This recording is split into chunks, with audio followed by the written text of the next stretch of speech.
Oi, gente bonita do canal Psicanálise na Intimidade. É um prazer enorme estar de volta aqui com você para falarmos de mais um assunto interessante, desses que rodeiam a nossa psique no dia a dia. Quero agradecer primeiramente, antes de começar o assunto, não é? A todas as pessoas que seguem o meu canal, a todas as pessoas que colaboram com o meu trabalho, a todas as pessoas que me mandam mensagem e que não me deixam assim sozinha nesse trabalho tão legal de encontro assim, não é, para a comunidade. Agradeço realmente de coração, tá? Enfim, vamos ao que interessa, né? Que é o assunto desta semana. Tá? Nós vamos falar hoje sobre o abuso infantil. Veja que o abuso sempre começa em casa, na maior parte das vezes, ou com alguém muito próximo da pessoa abusada. Então tudo começa, na verdade, com aquela frase que é: conta pra ninguém, não conta pra ninguém, não é?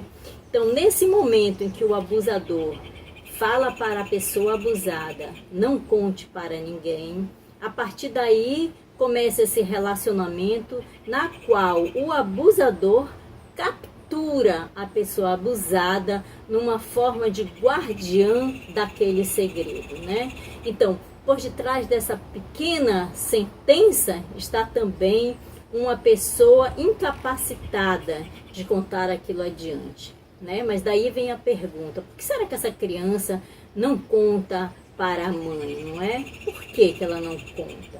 Veja, não conta para a mãe porque não tem intimidade com a mãe. Não é por ser mãe que é íntima, não é? Muitas vezes nós moramos com as pessoas e elas são próximas, mas não são íntimas. Isso também acontece com as crianças, não é?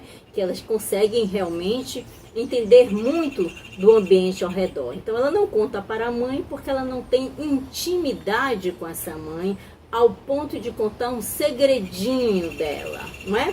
E depois, né? Então aí se fixa o primeiro início do trauma, né? O primeiro trauma, não é? A primeira consequência, na verdade, do trauma, né? Em que a criança descobre, a partir daquele momento, em que a mãe dela não é uma pessoa íntima dela. Então, aquela mente que está começando a se desenvolver a partir dali, já reconhece que há uma pessoa que é a mãe e que esta mãe não é a pessoa íntima dela. Logo em seguida, então, ela descobre uma segunda coisa, que é: também neste ambiente eu não tenho outra pessoa ao qual eu seja íntima ao ponto de eu contar este segredinho. Então veja que o trauma, ele vai muito além do próprio abuso, não é? Em que outras coisas se estabelecem como pano de fundo na psique desta criança, não é? Ou seja, esta falta de confiança na intimidade se estende além da mãe para outras pessoas ao redor dentro daquele ambiente, não é?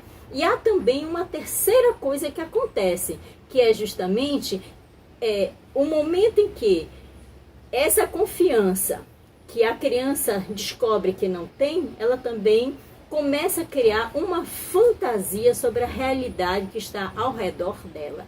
Então, fantasia essa que ela passa a tentar viver a realidade de uma outra forma, a fim de fugir da dor, do sofrimento e da angústia e principalmente da culpa que ela tem e que foi dita por este abusador de que tudo que aconteceu foi por culpa dela, não é? Em alguns lares, acontece da criança contar a essa mãe, porque ela acha que tem essa intimidade. E quando ela vem a contar para esta mãe, a mãe então não acredita.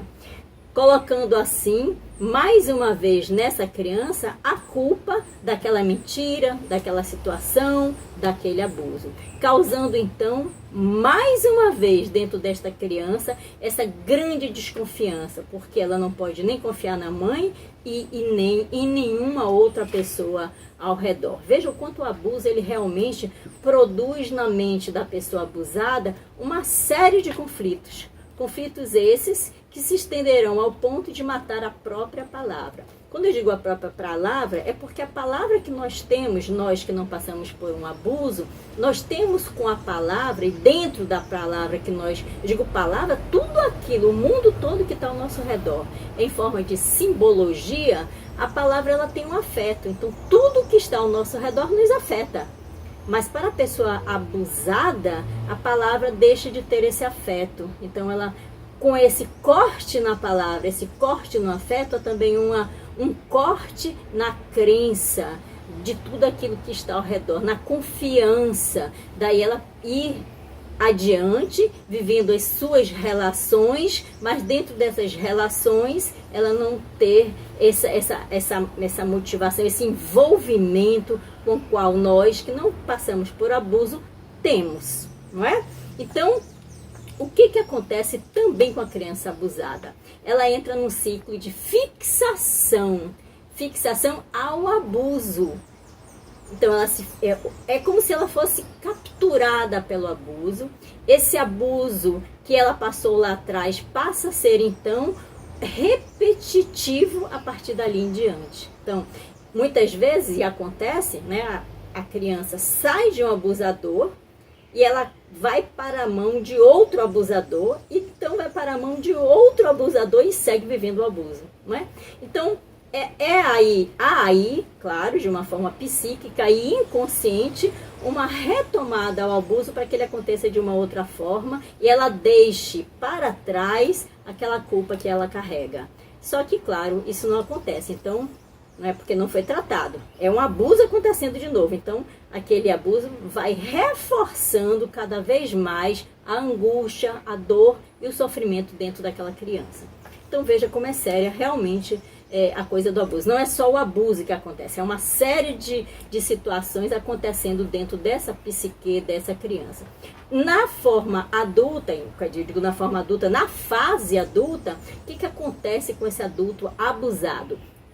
Ele volta a viver o abuso em forma de compulsão. Então, compulsão por comida, compulsão por esporte, compulsão por trabalho, compulsão por limpeza de casa, principalmente na limpeza de casa, né? Compulsão pela limpeza do corpo, é como se fosse uma tentativa de limpar toda essa sujeira vivida, então, pelo abuso, eu digo abuso naquela fase do infantil. Então, há uma tentativa de limpeza, há uma tentativa de fazer com que aquele abuso que é diário, que está dentro da psique, volte a ser vivido, como eu falei atrás, de uma outra forma, aliviando então essa culpabilidade que a criança trouxe. Então, o que eu digo, né, como analista que sou, para todas as pessoas que estão aí me vendo, que são ou que foram abusadas algum dia na vida?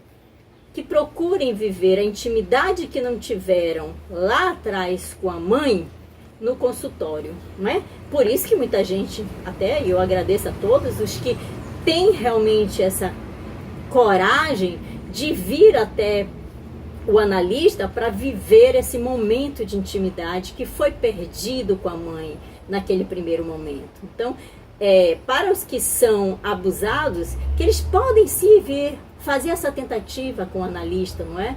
E é muito comum até que todos os que vêm, que foram algum dia abusados, e é muito comum, eu já recebi várias mulheres assim no meu consultório, elas levam tempo até checar, até verificar se esse analista realmente é digno de confiança, se ele é realmente digno da intimidade, para que elas possam então contar esse abuso, começando devagarzinho até entrar na intimidade, até passar em pratos limpos, até contar os detalhes, colocar tudo isso para fora e se estabelecer como uma pessoa que vai a partir dali parar com essa fixação diante dessas compulsões vividas a partir daí na vida, não é? Com todos esses assuntos que eu já citei aí atrás. Então é muito bacana que você que está vendo esse vídeo, se você foi vítima de abuso, que você busque ajuda no consultório. É possível sim ficar legal diante do abuso, né? Vendo você hoje adulto, olhando para a criança que foi abusado lá atrás, colocando um ponto final nisso tudo, se vendo de uma outra forma diante desse abusador. E se você não foi abusado, que você possa entender que ao seu redor podem ter outras pessoas abusadas que estão nesse silêncio até hoje, que elas precisam se passar por por essa reformulação, por essa ressignificação desse sentido que foi vivido no abuso lá atrás. Então, passe adiante esse vídeo, divulgue isso, porque o abuso está em muitos lares, tá certo? Enfim, deixo aqui meu beijo, meu carinho, meu cheiro, não é? E que você que está precisando de ajuda, sinta no analista todo esse carinho, esse conforto, essa intimidade que um dia você viveu com a sua mãe, ou se não viveu, que possa então entender que o analista também faz esse papel no consultório. Um beijo, até a próxima semana.